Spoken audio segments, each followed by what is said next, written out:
Does a movie like Star Wars fill some of that need for the spiritual adventure, for the hero? Oh, it's perfect. It does the cycle perfectly.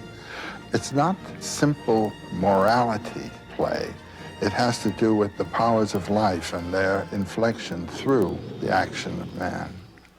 One of the wonderful things I think about this adventure into space is that the narrator, the artist, the one thinking up the story, is in a field that is not covered by our own knowledges, you know? There was much of the adventure in the old stories is where they go into regions that no one's been in before. Well, we've now conquered the planet, so there are no empty spaces for the imagination to go forth and fight its own war, you know, with powers. And that was the first thing I felt there. There's a whole new realm for the imagination to open out and live its forms. There is a certain typical hero sequence of actions, which can be detected in stories from all over the world and from many, many periods of history. And I think it's essentially, you might say, the one deed done by many, many different people. Why are there so many stories of the hero or of heroes in mythology? Well, because that's what's worth writing about.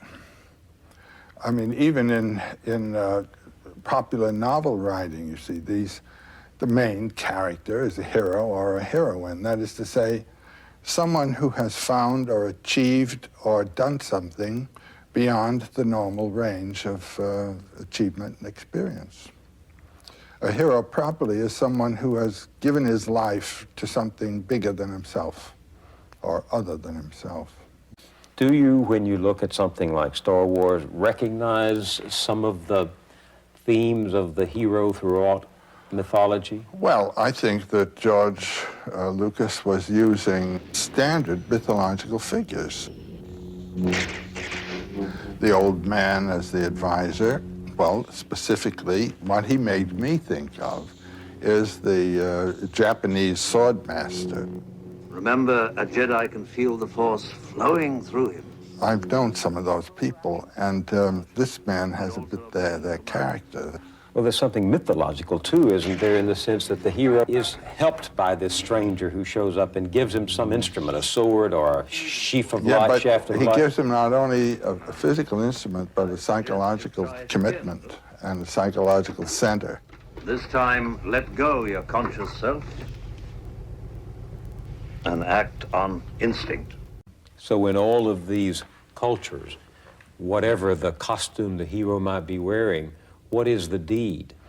Well, there are two types of deed. One is the physical deed, the hero who has performed a war act or a physical act of heroism, saving a life, that's a hero act. Giving himself, sacrificing himself to another. And the other kind is the spiritual hero who has learned or found a mode of experiencing the supernormal range of human spiritual life, and then come back and communicated it. It's a cycle.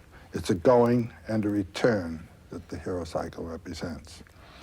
But then this can be seen also in the simple initiation ritual, where a child has to give up his childhood and become an adult, has to die, you might say, to its infantile personality and psyche, and come back as a self-responsible adult. It's a fundamental experience that everyone has to undergo.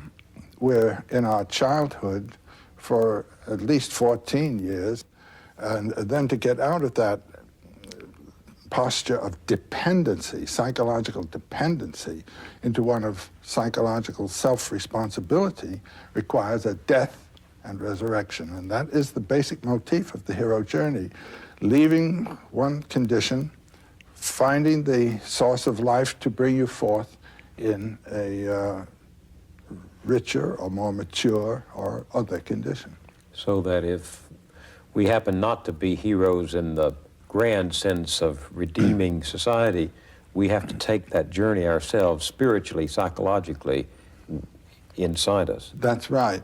And Otto Rank, in his wonderful, very short book called The Myth of the Birth of the Hero, he says that everyone is a hero in his birth. He has undergone a tremendous transformation from a little, you might say, water creature living in a realm of the amniotic fluid and so forth, and then coming out, becoming an air-breathing mammal that ultimately will be self-standing and so forth. This is an enormous transformation, and it is a heroic act, and it's a heroic act on the mother's part to bring it about. That's the primary hero form, you might say. Still a journey to be taken after that. There's a big one to be taken. This is a very interesting thing about these mythological themes. The achievement of the hero is one that he is ready for, and it's really a manifestation of his character. And it's amusing the way in which the landscape and the conditions of the environment match the readiness of the hero. The adventure that he's ready for is the one that he gets. Look, I ain't in this for your revolution, and I'm not in it for you, Princess. I expect to be well paid. The mercenary, Solo, begins as a mercenary and ends up as a hero. He was a very practical guy, a materialist in his character, at least as he thought of himself, but he was a compassionate human being at the same time and didn't know it.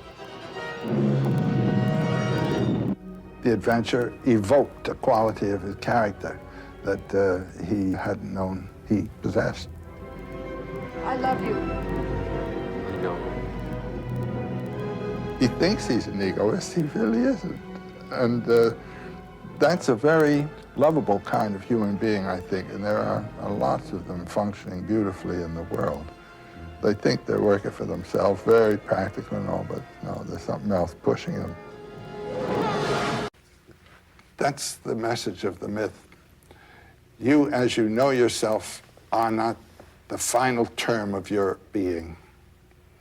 And you must die to that one way or another, in giving of yourself to something or in being annihilated, actually, physically, to return, you might say, or to recognize. Life is always on the edge of death, always, and one should lack fear and have the courage of life. That's the principal initiation of all of the heroic stories.